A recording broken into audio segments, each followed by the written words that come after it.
Jacques Dupuis, nous sommes ravis de pouvoir vous accueillir aujourd'hui pour les 60 ans de l'IAE de Paris.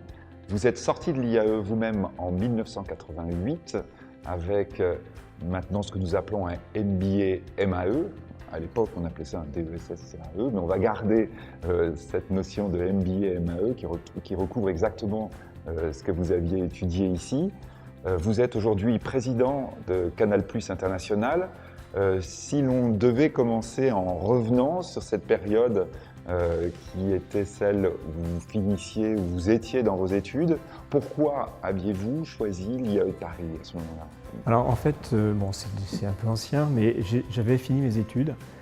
J'ai suivi un cursus d'ingénieur, ingénieur agro, et j'avais commencé à rejoindre le monde du travail, donc une entreprise de la chimie, avec typiquement une formation d'ingénieur donc sur les métiers de la technique, sur la recherche.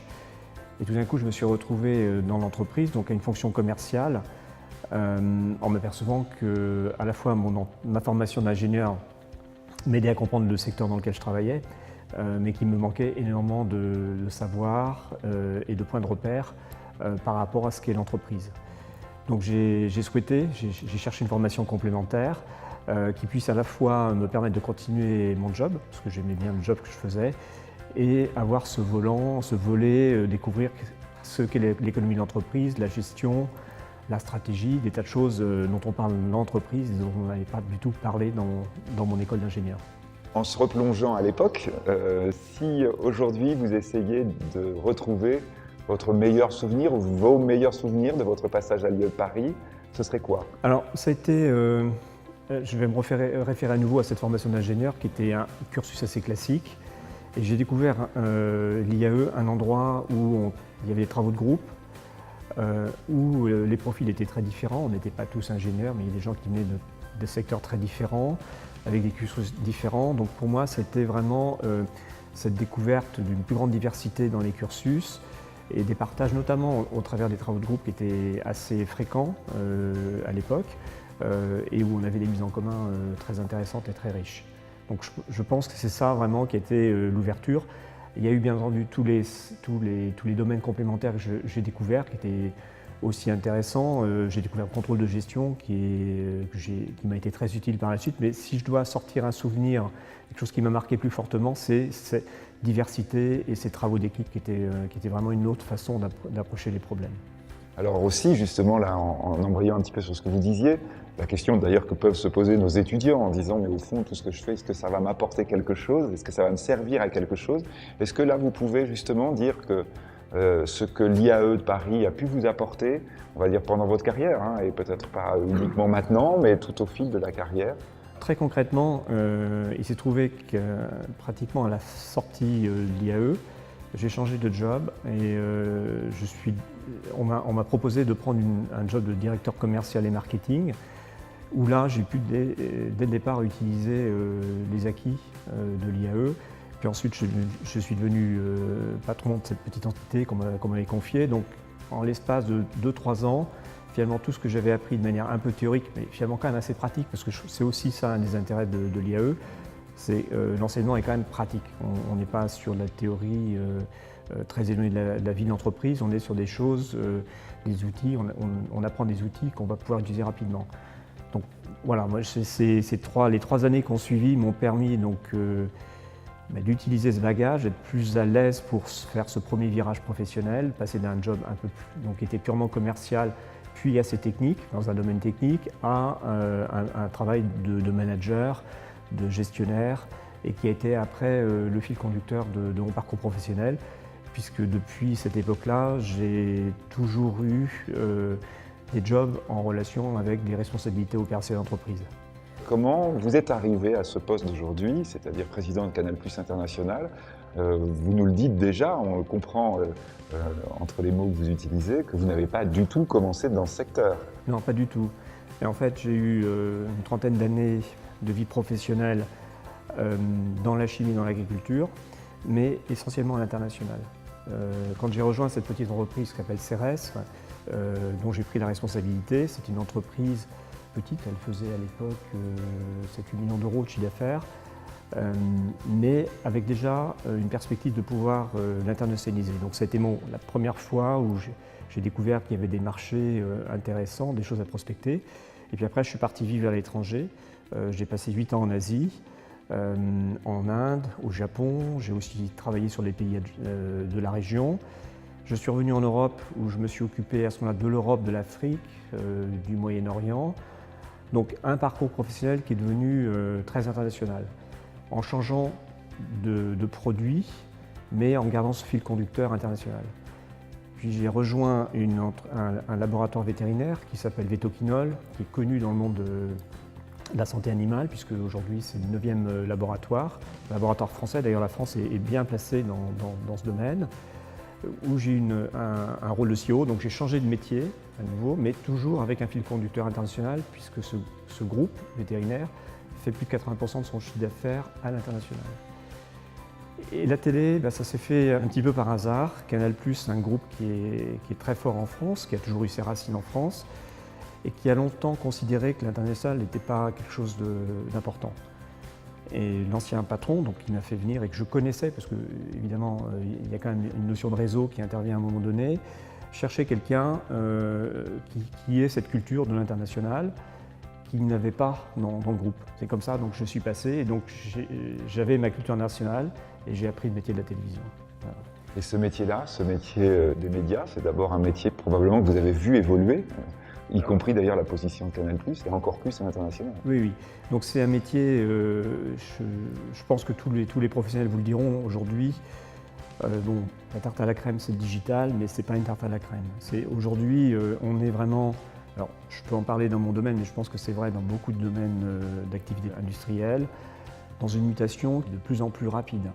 Le digital, oui, qui transforme nos métiers. Alors nous, c'est par exemple tout ce qui se passe entre la convergence entre l'audiovisuel, donc un groupe comme Canal+, les chaînes de télévision qui produisaient des programmes linéaires par satellite ou en hertzien, et qui d'un coup voit que ces contenus sont disponibles aussi via l'Internet, avec un rôle important des fournisseurs d'accès Internet, les Orange, les SFR, qui sont nos distributeurs mais qui deviennent aussi nos concurrents.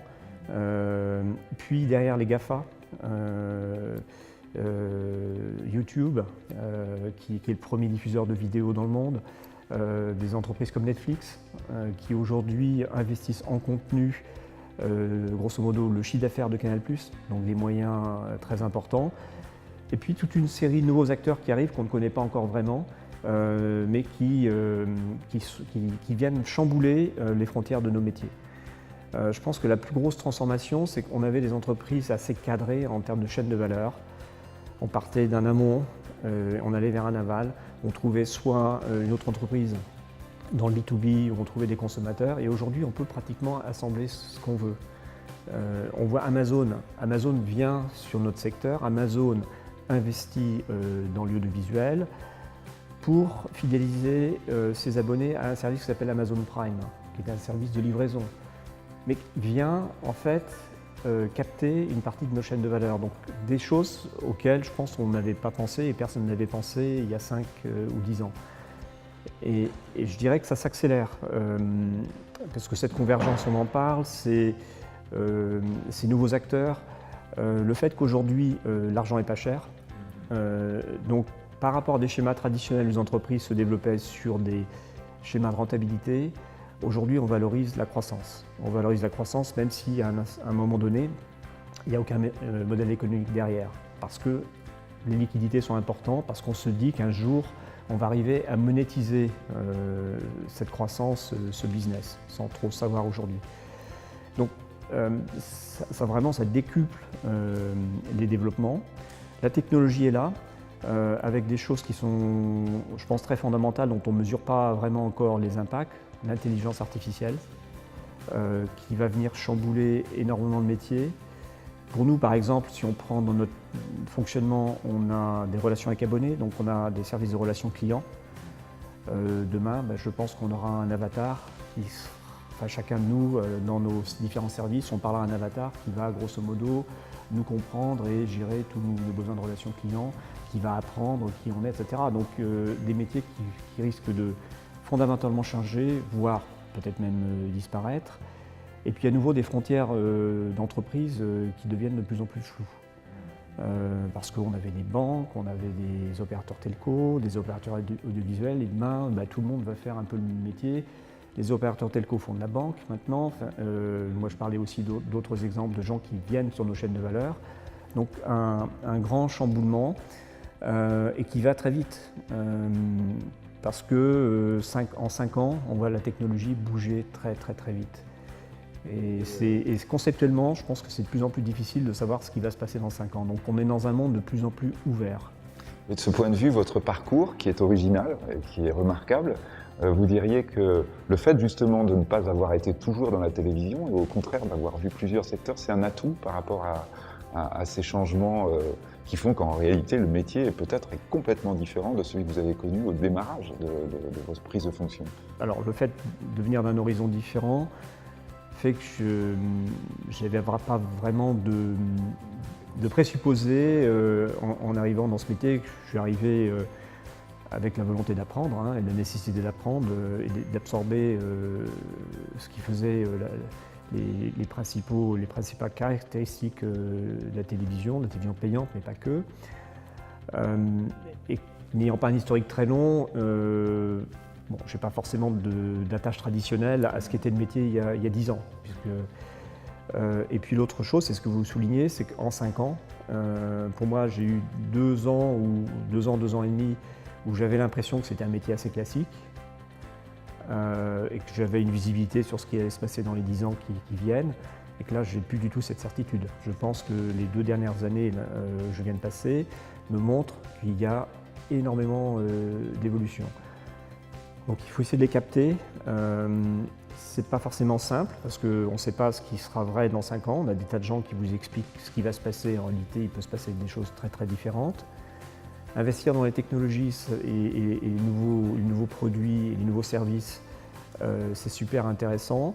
Avec un problème quand on est en entreprise, que ça nous défocus sur nos métiers principaux. Donc comment gérer cette dichotomie, garder un focus parce qu'on est toujours dans un champ concurrentiel aujourd'hui fort pour rester compétitif et en même temps trouver des ressources qui viennent pratiquement des mêmes personnes, des mêmes équipes, pour leur dire qu'il faut que vous pensiez sur quelque chose qui est très nouveau, qui est aujourd'hui très petit, qui peut marcher ou qui peut ne pas marcher. Donc ça c'est en termes d'organisation et de management des équipes, c'est assez compliqué. Et puis il ne faut pas se décourager parce que dans ces nouveaux produits, on se dit conceptuellement, on essaie toujours de faire quelques études de marché, de faire un peu de prospective. Et puis on lance, et on s'aperçoit que ça ne se passe pas du tout comme on l'avait prévu. Donc on peut être découragé, dire on s'arrête, ou continuer. Mais à un moment donné, il faut aussi savoir s'arrêter, parce qu'il y a des vraies mauvaises idées. Voilà. Donc effectivement, très challengeant. Je pense que tout le monde dans les jeunes aujourd'hui le voit. Nos univers professionnels sont beaucoup plus challengeants et beaucoup plus intellectuellement intéressants qu'ils l'étaient probablement il y a 10 ou 20 ans. Alors, au moment où nous fêtons les 60 ans de l'IAE, donc une institution qui a évidemment un vrai passé, mais qui nous intéresse surtout, c'est l'avenir.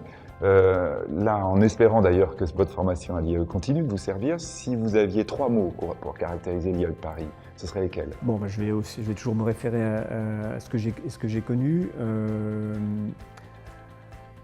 Intense, parce que j'ai suivi une formation qui était en parallèle de mon métier, donc j'ai fait ça le soir et le week-end, je suppose, j'étais pas le seul, donc c'était intense.